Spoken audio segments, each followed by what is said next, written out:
Bom dia, gente, tudo bem? Aqui é a professora Luciane Franco Krau, e é um prazer estar aqui. Gostaria de agradecer mais uma vez o convite da FAI Professor Marcos e a Melissa por estar aqui mais uma edição do CIOB Hoff. E dessa vez vou falar um pouco sobre CO2 e microcoring, que é a técnica que está revolucionando o mercado sobre a blefaroplastia sem corte. E conversar um pouquinho mais com vocês a respeito de toda a parte dos temas que envolvem essas técnicas, tá?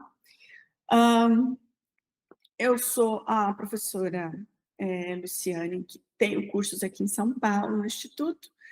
Ah, Sou PhD em laser, a gente vai falar rapidinho do meu currículo. Esse QR Code aqui é do meu Instagram, então é um local que quem tiver dúvida pode me mandar direct, que é bem fácil eu respondo bem rápido, tá? Então eu fico super à disposição para ajudar aí a tirar alguma dúvida que fique, ok? Eu sou doutora em materiais, perdão, sou doutora em laser pela USP, mestre em biomateriais pela USP também, especialista em harmonização orofacial, coordenadora de cursos de especialização em harmonização, coordenadora e eu ministro cursos também de habilitação em laser terapia, toda em parceria com a FAIP.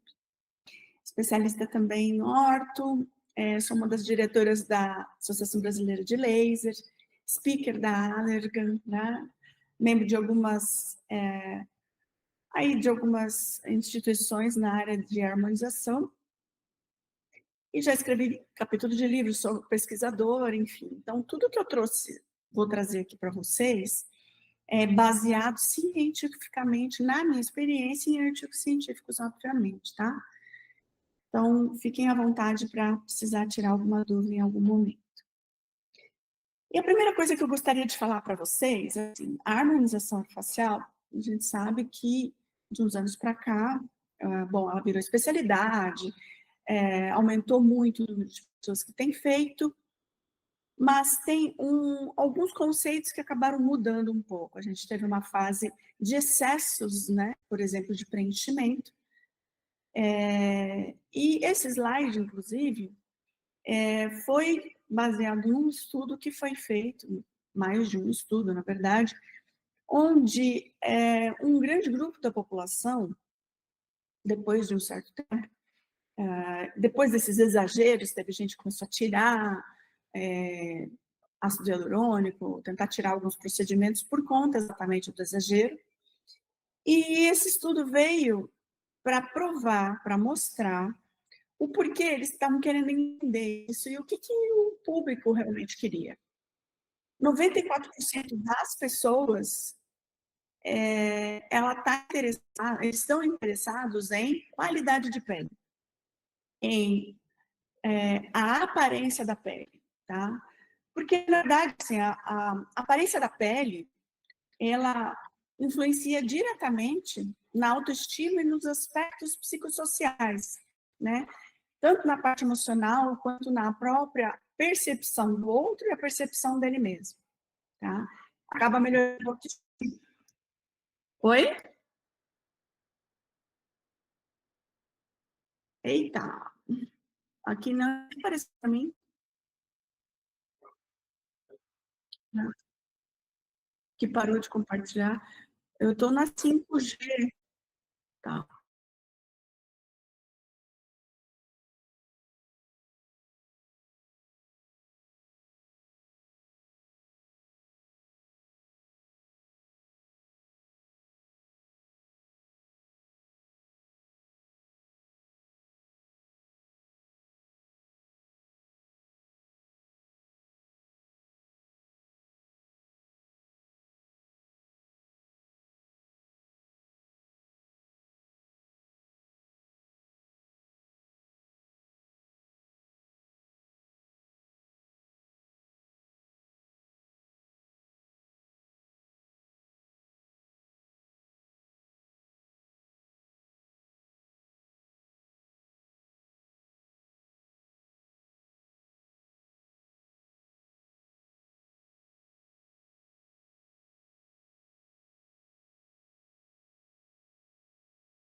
Então, gente, o que que acontece? A qualidade de pele, ela tem melhorado, né? Tem tido, assim, essa procura das pessoas em relação à qualidade de pele. 94% das pessoas manifestaram uma intenção maior em focar em tratamento de qualidade de pele, e a gente une isso também ao uso excessivo de filtro de Instagram, tá?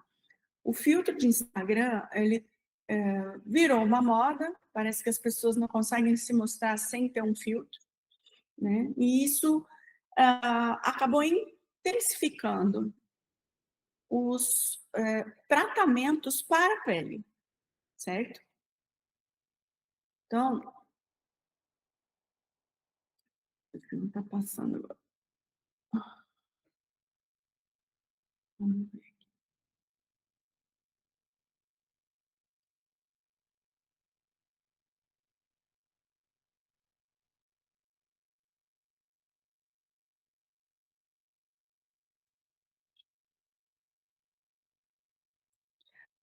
E essa qualidade de pele, na verdade, a gente sabe que tem a ver com as percepções das pessoas, né?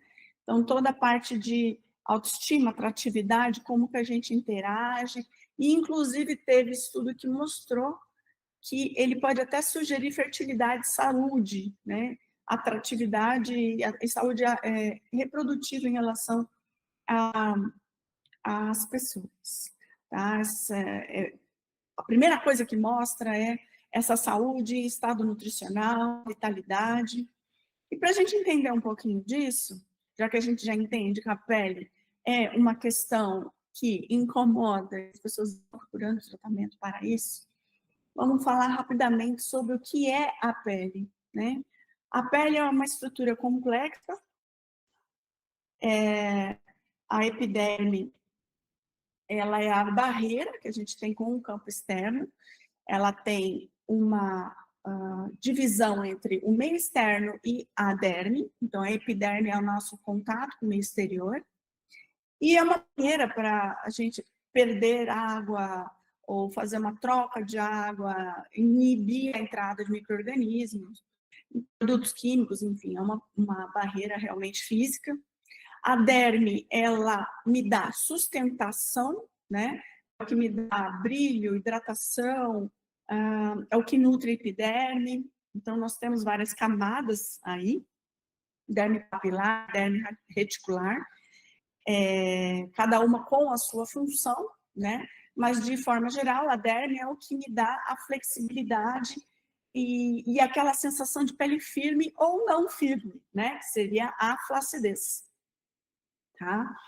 Então, esse componente que dá essa flexibilidade da pele, ela basicamente composta por uma matriz intracelular, tá? E uma matriz extracelular, aliás, com as células ao redor e muitas proteínas, né? Como, por exemplo, o colágeno, que 70% a 80% do peso seco do adulto, né, da derme adulta, é composto por colágeno, que é o que mantém a estrutura da pele, a sustentação. Elastina apenas 2%, né, e é o que faz aquela flexibilidade de distensão do tecido. Lembrar que o colágeno, o ácido hialurônico, faz parte disso tudo, e é o que me dá a possibilidade de hidratação. O ácido hialurônico natural da gente, e também o que é injetado, ele tem a capacidade de puxar água, de hidratar essa pele, né? Então, dentro da derme, obviamente, a gente tem outras estruturas, como vasos sanguíneos, fibras colágenas, células de defesa, células de gordura, e a gente consegue fazer, obviamente, com cuidados adequados, com que essas camadas, epiderme, derme e hipoderme, estejam sãs, né, estejam com vitalidade e me mostrem, obviamente, um aspecto saudável e de juventude, tá? Então, nessa composição desse gel, né, da derme, que tem o ácido hialurônico e algumas outras coisas, a gente tem essa ligação de água, né, que é um dos componentes mais abundantes na epiderme e na derme é a água, tá? Então, o ácido hialurônico ele é uma repetição de uma glicosaminoglicana, que é uma molécula de glicosaminoglicana repetida. Tá? E a gente tem essa água que também, além de fazer uma carreação dos nutrientes, ela age como um lubrificante entre as redes de colágeno e as fibras colágenas, tá? E dá volume e essa espessura e sustentação. Quando eu vou verificar e fazer a avaliação de um paciente, o que eu faço? Eu preciso fazer uma avaliação desse paciente como um todo, de uma forma geral, e ele também precisa ser feito uma análise basicamente em 4 aspectos da pele. A firmeza, a uniformidade do tom, a uniformidade da superfície e a luminosidade da pele. Então, quando eu falo de firmeza, eu estou falando de elasticidade, estou falando da firmeza que tem a ver com a flacidez ou não flacidez, né? A gente tem a ver com essa hidratação também, então uma pele bem hidratada me ajuda numa firmeza, tá? Essa uniformidade da pele, ela tem a ver com a presença de poros, presença de cicatrizes, de muitos pelos, de a textura, muitas rugas, né? E essa uniformidade de tom, eu tenho algumas doenças que podem me dar eritema, ou o próprio eritema de uma irritação, uma pigmentação como um melasma, uma coloração, alterações de coloração nessa pele, e a luminosidade que tem a ver também, obviamente, você tem uma superfície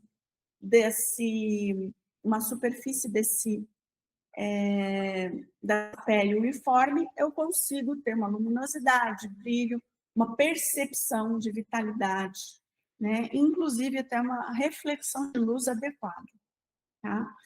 Então, dentro de todos esses aspectos, a gente sabe que a partir de uma certa idade, a gente tem um aspecto que acaba se instalando, que é a flacidez, tá? Então, a flacidez é a perda dessa firmeza que é tão esperada pelos pacientes, é uma coisa que incomoda demais os pacientes. Então, é a perda dessa firmeza e da elasticidade desse tecido, da pele do rosto, né? E normalmente sempre está associado a um envelhecimento fisiológico, mas ela também pode ser influenciada mais ou menos por fatores internos e externos, tá? Então, como seria isso? Essa diminuição, principalmente de colágeno e elastina, pode ser na produção, então eu tenho uma célula mais lenta, ou eu tenho uma célula que produz uma qualidade de colágeno e elastina ruim, tá? Então, essas proteínas, elas são responsáveis por fazer a manutenção dessa pele, dessa firmeza e dessa sustentação. Então, esse enfraquecimento dessas fibras, como eu falei, pode ser por uma alteração do metabolismo da célula, né? Ela está um pouco mais lenta, ou que ela produz não sai adequadamente, sai segmentado e não consegue se embrenhar na derme, fazendo essa sustentação tão esperada, tá? A gente também tem, com o envelhecimento, uma perda dessa gordura subcutânea com a ação da gravidade, sempre levando o tecido para frente e para baixo, né? Criando áreas de pitose é queda tecidual, e a gente acaba tendo essa aparência de pele solta e queda dos contornos, perda do contorno mandibular. A gente tem uma pele que você puxa, faz o pinch test. Pinch test é quando eu puxo a pele, né? E vejo que ela tem o fato dela esticar não significa que ela está sendo elástica, ao contrário. Uma pele fina, quando eu puxo demais, né? Ela tem condições visíveis de eu analisar e diagnosticar uma flacidez. Para vocês entenderem também, a gente tem um teste da parte da pálpebra, eu aperto essa pálpebra, né? Aperto e solto. Se a minha pálpebra leva mais de 3 segundos para voltar ao normal, eu também considero que aquilo ali é uma flacidez instalada, tá? Então, a gente tem muitas causas de flacidez. O envelhecimento intrínseco, que é o que está dentro, faz parte de um envelhecimento de componentes internos, são processos naturais, biológicos, né? Que acabam levando essa capacidade, perder a capacidade da regeneração, e a gente já vai falar sobre isso. O extrínseco é tudo que vem de fora, então, poluição, tabagismo, alcoolismo em excesso, né? Quer dizer, o alcoolismo já é em excesso, má alimentação, exposição solar, que é o tal do fotodano, que ele extremamente, é um dos que mais influencia a qualidade de pele, é o fotodano, tá? Alterações hormonais, também é intrínseco, então isso, a queda ou alteração da produção hormonal me altera diretamente na qualidade de pele, principalmente na época da menopausa. Essa perda de gordura, eu acabo perdendo sustentação, então a minha pele acaba ficando sem sustentação, sem apoio, e aí ela acaba afinando, porque tudo no corpo que a gente não usa é fino, né? Para o estresse oxidativo, que é a produção de radicais livres, que pode ser através de impressões que vêm de fora, então eu como mal, eu fumo, eu não tomo água, faço muito exercício físico e não faço suplementação. Então, comportamentos internos e externos acabam levando a um exagero de produção de radical livre e isso acaba me trazendo um desequilíbrio e morte celular, levando a um processo de envelhecimento. E dentro desse processo de flacidez, a gente percebe em rosto e pescoço áreas com uma tendência maior à produção ou à perda, né, dessa flacidez, a perda dessa sustentação. Então, pescoço e pálpebra são as áreas, literalmente, que têm maiores problemas de ter a flacidez instalada em primeira mão, digamos assim, tá? Como o tema da aula é para a gente falar bléfaro sem cortes, CO2 microcore e bléfaro sem cortes, a gente vai abranger um pouquinho da flacidez de pálpebra para vocês entenderem isso e como que a gente consegue resolver, tá? Então, a flacidez na parte superior do rosto, principalmente na pálpebra, né? A gente percebe que existe uma tendência a ter mais flacidez de pálpebra superior do que inferior, e dentro da parte superior, quanto mais flacidez eu tenho, mais excesso de pele eu tenho, eu posso ter até prejudicar a minha visão. Então, essa queda dessa pele, da pálpebra, né, que a gente chama de pitose palpebral, ela pode me dar uma sensação de dificuldade de visão, né, real, né, uma sensação. Ele acaba prejudicando até mesmo por causa da diminuição do fechamento, e o peso da pálpebra pode alterar até o foco da minha visão, tá? Outra coisa que acontece muito também é o acúmulo e alteração, a herniação de bolsas de gordura e o afrouxamento dessa pele da região inferior, frouxidão, tanto dos ligamentos quanto da pele, tá? Causando esse olhar cansado que incomoda tanta gente. E essa sobrancelha caída justamente por excesso de pele e a queda, né? Esse peso. Para quem não conhece, essa flacidez palpebral, quando tem excesso de pele, existe um nome correto, onde, dentro da área médica, é conhecido como dermatocalase. Essa dermatocalase significa esse excesso de pele palpebral, tá? Pode ocorrer tanto na superior quanto na inferior, como eu falei. E o primeiro processo, né, a primeira justificativa, vem do envelhecimento cutâneo, que é um processo natural. Obviamente, como a gente já conversou, existem outras coisas agregadas, mas esse envelhecimento natural é porque a pele da pálpebra é extremamente fina. Para quem não sabe, A pele palpebral superior, ela tem uma média de 1 milímetro de espessura, e a pele palpebral inferior por volta de 2 milímetros de espessura. Imagina, gente, é muito fininho. E essa flacidez, ela começa a se instalar a partir dos 35 anos.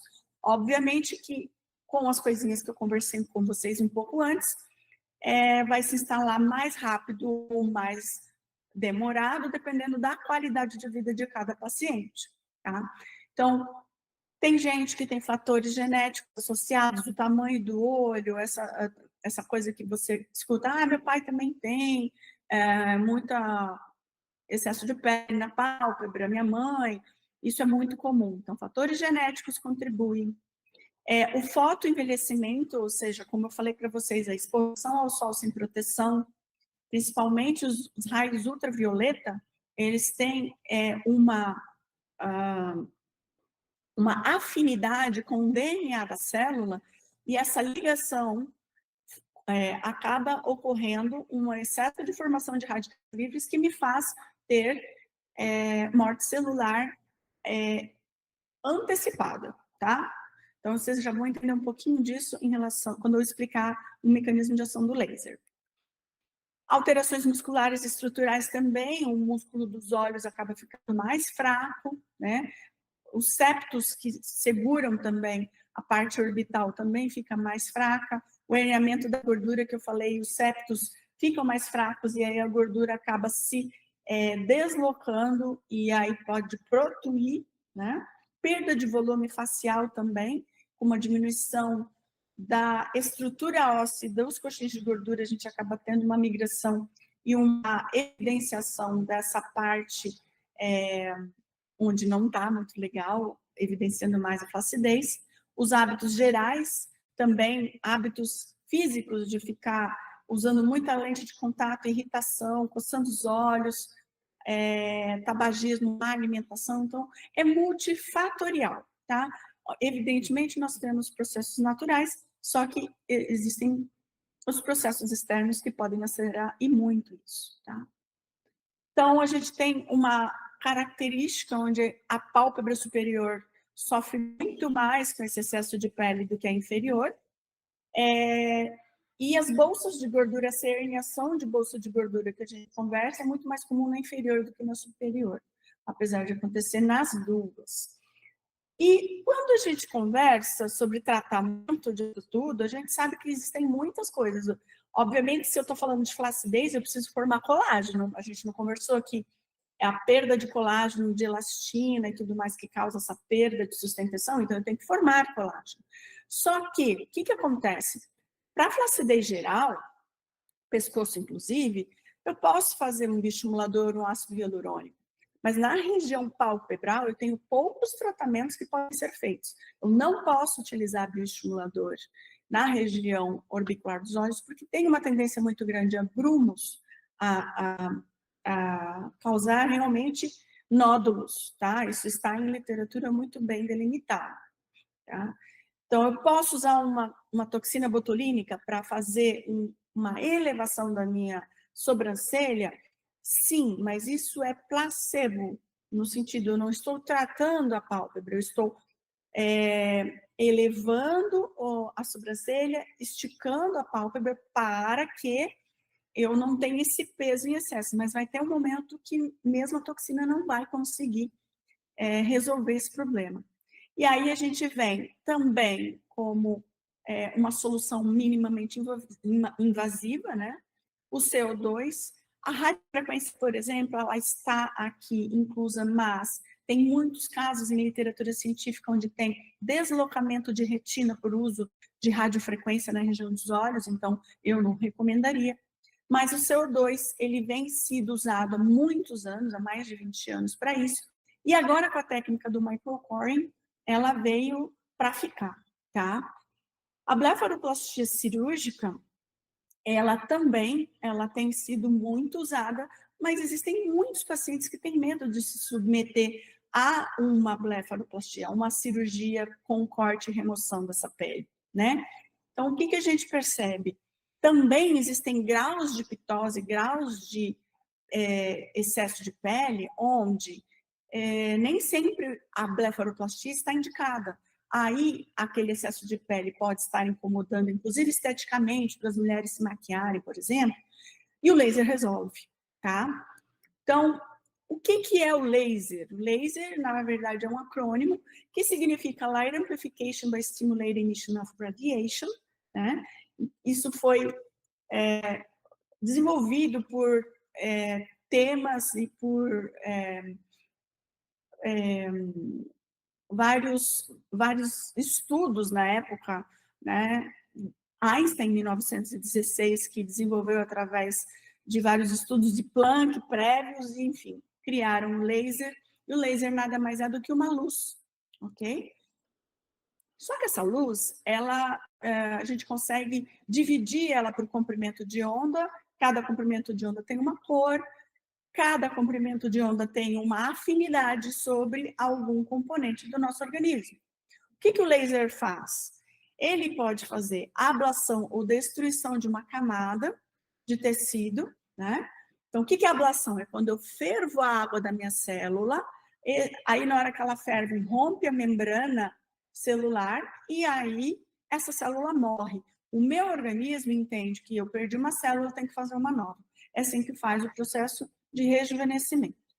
A gente consegue também fazer uma regeneração e remodelação do colágeno já existente, então eu mando fazer colágeno novo quando eu tenho essa destruição, mas eu consigo também, através do processo do CO2, fazer uma remodelação desse colágeno já existente. Olho, gente, quando eu falo de laser de alta potência, o único que tem a capacidade de remodelação de colágeno de forma igual ao nosso organismo é o CO2, tá? Eu consigo com laser também fazer uma coagulação sem ablação da epiderme, depende do protocolo que eu faço. Hoje em dia a gente tem lasers duplos, CO2 com laser frio, eu consigo atravessando a pele sem abrir a superfície, consigo ir lá dentro da minha pele e fazer colágeno lá dentro, tá? Então esse é um laser de CO2, você vê vários pontinhos brancos aí, e cada pontinho branco desse é um ponto de ablação, ou seja, é um ponto onde eu tive uma evaporação ali de uma área de células, tá? E nesses pontos são células destruídas que vão ser substituídas. Ah, Lu, mas por que não tem todos os pontos? Não tem necessidade. O meu organismo, na hora que ele percebe um dano, ele faz uma regeneração de forma geral, mesmo tendo algumas células que ficaram saudáveis entre as outras que foram destruídas, o rejuvenescimento, a regeneração é total. Antigamente existia um protocolo onde a gente removia tudo, como um peeling de fenol. Só que as intercorrências eram muito grandes, né? Porque o ajuste de energia para cada cor de pele, para cada tipo de pele, tem que ser feito individual, e nem sempre era feito. Então, quando eu causo uma destruição muito grande numa pele que não suporta, eu causo fibrose, posso causar uma queimadura, posso causar mais intercorrência do que benefício. Então, aqui mais ou menos temos um quadro onde a gente tem aqui, ó, um laser que eu falei que atravessa a pele sem romper e faz o colágeno aqui. Esse aqui é o protocolo antigo, onde a gente fazia remoção total da epiderme para fazer o colágeno, que não se usa mais, tá? A gente prefere usar esse tipo de protocolo, que são os lasers ablativos, como o CO2 e RBAG, só que a gente tem áreas destruídas e áreas não destruídas, só que a regeneração, ela é tão boa quanto, só que eu não tenho um pós-operatório tão intenso quando eu tinha isso aqui. E também temos as colunas de coagulação dos lasers não ablativos no mercado, como a de Miyagi, Erbium Glass, a gente tem vários lasers no mercado que fazem isso, tá? E aí, como existe essa interação? Cada laser tem uma afinidade por uma molécula, um átomo específico, tá? Quando eu falo de rejuvenescimento, o que mais a gente tem de afinidade é água. Então, eu vou usar para rejuvenescimento lasers que têm afinidade por água, como, por exemplo, CO2 e RBAG, tá? Existem muitos outros cromóforos, muitos outros átomos e moléculas que provocam, que tem essa interação com outros lasers, mas não vem ao caso agora nesse momento. A gente vai falar dos lasers, do CO2 que tem essa afinidade com a água. E lembrando disso, a quantidade de energia que eu coloco no meu laser, né, se é muito forte, mais fraco, vai depender se eu vou cicatrizar ou regenerar. Regenerar é o que eu quero. Regenerar significa o seguinte, eu vou provocar a produção de um tecido igual ao que eu tinha, isso é regenerar. Quando eu imprimo uma energia, uma agressão muito grande, eu provoco fibrose nesse processo. E aí já vira cicatrização e não regeneração, tá? Então, essa ablação fracionada, com aqueles intervalos que eu mostrei para vocês na figura anterior, chama-se ablação fracionada, e a gente tem um pós-operatório muito mais controlado, com menos intercorrências, tá? Então, apenas o CO2 tem a possibilidade de fazer uma remodelação da trihélice de colágeno, aproximadamente quando ele chega a 63%, 63 graus Celsius, ele consegue esticar aquela molécula e fazer o encolhimento, tá? E aí o CO2 tem uma característica de dupla indução de contração celular, tá? De contração tecidual. Uma é imediata e a outra vem 30 dias depois com a renovação celular. Essa imediata é por conta dessa contratura do colágeno devido à temperatura que ele chega. Muita gente pergunta, mas a ultrassom, radiofrequência, eles esquentam, só que são meios onde você perde o controle da onde chega esse calor. O laser, ele é extremamente preciso, a radiofrequência e o ultrassom não. Por isso que você tem que ficar com o termômetro o tempo inteiro, porque ele tem uma abrangência de calor numa área muito grande, onde o CO2, por exemplo, ele é extremamente específico, tá? O alcance do calor dele é micras. Então, a gente consegue controlar, desde que muito bem feito o protocolo, a gente consegue controlar essas intercorrências ou esses efeitos. Essa lâmina da esquerda é uma lâmina de uma pele irradiada com CO2 e essa aqui de uma lâmina irradiada com RBI.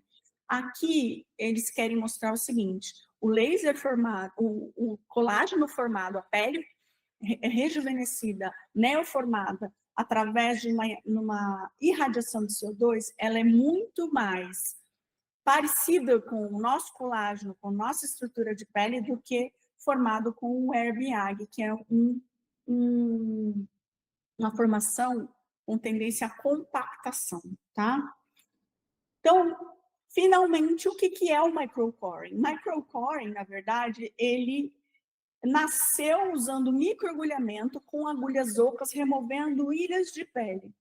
E foi evoluído isso para o microcoring com laser, ou laser coring, tá? É um procedimento minimamente invasivo para rejuvenescimento intenso de pele, com foco em trabalhar na flacidez, onde eu removo áreas de tecido, tá? Maiores do que no laser normal. Então, tem muita máquina que passa o escaneamento do laser e passa o protocolo da remoção superficial daquela pele, onde eu tenho uma contração maior do que eu teria com qualquer outro procedimento. Aqui eu vou passar um vídeo para vocês entenderem, para vocês olharem a contração dessa pele. Olha isso.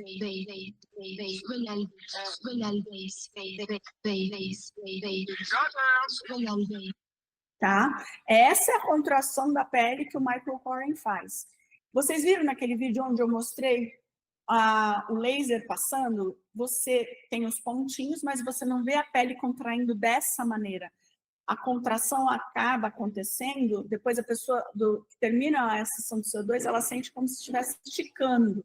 Isso é a remodelação do colágeno imediato. Mas essa remoção e contração de superfície de pele, com essa técnica do microcoring, é só microcoring com CO2. Não existe outra técnica, não existe outra máquina, tá? Então, aqui sou eu, antes do procedimento. Eu fiz semana passada, 10 dias atrás, tá? E aqui vocês conseguem ver, por exemplo, eu tenho uma diferença de abertura dos olhos, né? Porque esse lado meu tem muita pálpebra. Quando essa sobrancelha ela está na altura dessa, fica um peso muito grande. Então, tem uma certa compensação aqui, palpebral, para eu conseguir, isso é até instintivo da gente, tá? Tentar contrair mais para que eu consiga compensar e melhorar a minha visão, tá? Então, olha, eu fiz o microcoring, primeiro dia, eu fiz mais desse lado, porque eu estava precisando remover mais pele desse lado, então a gente fica com essa cara de sapo que chorou a noite toda, tá? Fica com essa sensação bem machucada, fica inchado, tá? E essa aqui sou eu uma semana depois. A recuperação, então, é muito rápida, gente, muito, muito rápida. Se vocês olharem na lateral, olha, praticamente, esse é aquele lado que eu tinha excesso de pálpebra, né?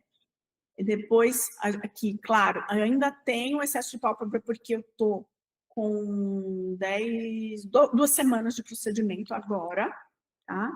Mas se vocês veem aqui, ó, a abertura dos olhos, ela tá semelhante, a quantidade de pálpebra tá mais semelhante também, tá bom? Olha aqui, ó, antes e depois. Olha como estava a minha pele antes, tá vendo? Tem uma prega da pálpebra dobrando aqui, tá? Essa é a foto rebatida só, do outro lado, mas a pálpebra aqui dobrada, olha a profundidade das rugas aqui, e olha só essa pele da pálpebra inferior. Chega a fazer uma dobra para baixo, vem para cá, tá? E chega a esconder essa pálpebra aqui, ó. Essa ruga da pálpebra. Olha a diferença em uma semana da recuperação da pele, da textura da minha pele, que está mais opaca, mais rugosa, para cá, e a profundidade das rugas, e essa dobra já não está acontecendo como estava. Eu ainda não estou no pico de efeito. Isso aqui é uma semana depois, tá? Paciente também, meu namorado, tá? Fiz nele também. Olha como fica no dia seguinte, tá? Uma semana depois. Então, a gente percebe agora, faz o encolhimento dessa pálpebra. Alguns pacientes têm que fazer mais de uma vez, tá? Então, antes e depois, se você vê a marca mais profunda das ruguinhas, aqui um volume maior, aqui o volume está menor, ainda tem até os pontinhos do laser ainda, de tão recente que está. Então, você vê a profundidade das ruguinhas e aqui está mais, a pele está mais, com uma textura melhor, tá? Olha a profundidade das ruguinhas, como já diminuiu, tá? Antes e depois, olha. Antes, depois. Né? A gente vê... Tá bom. Olha, outra paciente, tá? Sorrindo. O que ela tinha aqui? Também diferença de pálpebra, tá? Aqui ela já teve uma melhora e a gente percebe qualidade de pele, ó. Olha a qualidade de pele que você... Isso uma semana, tá? Efeito de uma semana. Dá uma olhada. Uma semana você já tem as ruguinhas melhor. Olha ela agora, tá? 10 dias depois. A qualidade de pele, você já vê um brilho, ainda tem algumas marquinhas, tá vendo? Mas já ela tem uma paciente com melasma, com tendência a marcar, com tendência a hiperpigmentar, e nada disso aconteceu, porque a gente também faz um preparo de pele, tem toda dica para antes, toda dica para depois, mas você já vê um brilho de pele, ela está sem maquiagem nenhuma, você vê o brilho da pele e as rugas, e a pele da pálpebra já encolheu, já dá uma melhorada absurda. Olha aqui, tá? Caso de excesso de pele, e olha como fica depois, tá? Qualidade, tanto brilho, qualidade de pele, quanto excesso. Outra paciente, ela muito branquinha, pediu para fazer super forte. Ela no dia seguinte, com todas as marcas do CO2, e ela 5 dias depois, ainda com algumas marcas, né? Mas olha a diferença, a recuperação muito, muito rápida, se você comparar. E agora, ela tá assim, completamente zerada. Eu tô sem a foto dela aqui, porque deu problema na hora de transferir, depois eu posso até mostrar para vocês, a gente posta, tá? E aí, quem gostou, né, quem está interessado, vou mostrar o vídeo para vocês aqui, para finalizar a minha palestra. Esse é o microcoring, tá vendo? As bolinhas maiores, primeiro ele faz fino, depois mais superficial. Se você ainda não domina a técnica do microcoring, você está fora do jogo. Agora, nos dias 21 e 22 de agosto, teremos uma imersão no Instituto Real em São Paulo sobre CO2 microcoring. O microcoring é uma técnica que vem redefinindo o mercado em relação ao rejuvenescimento sem cortes, além do tratamento da flacidez, que quem trabalha com rosto sabe o quão complexo é. Mas, além disso também, esse curso, essa imersão, tem o objetivo de colocar você entre os profissionais mais bem preparados do Brasil. Propósito muito claro, ensinar com muita segurança, ciência e muita prática, de forma que isso transforme seu conhecimento em diferencial competitivo no mercado.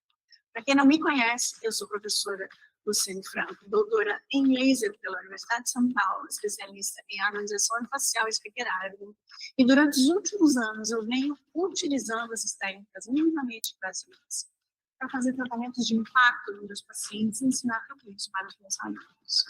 Os participantes do CIOB Hoff 2025, nós temos uma condição super exclusiva, onde essa imersão tem 10% de desconto, utilizando o código #microcoring. Entre no grupo abaixo para obter mais informações. Ainda temos poucas vagas para agora, de 21 e 22 de agosto, aqui em São Paulo. O futuro da estética já começou. Ela se chama Microcoring e doutora Luciane Franco. Bom, gente, para vocês do CIOB, 10% de desconto no curso, tá? E quem tiver interesse pode usar esse QR Code para entrar no grupo de WhatsApp para pegar as informações. Mas, de verdade, eu trabalho com laser há muitos anos. Trabalho com todos, CO2, todos que vocês podem imaginar, de baixa, de alta, de tudo. Essa técnica é muito legal, bem bacana mesmo.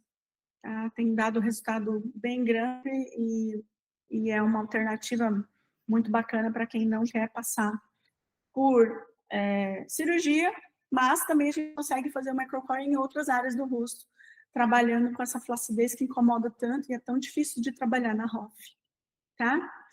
É isso, queria agradecer a atenção, muito obrigada por tudo, e qualquer dúvida eu estou à disposição para responder as perguntas, seja lá no direct ou encaminhado por aqui. Queria agradecer mais uma vez o convite da palestra, e muito obrigada, e excelente dia para todo mundo.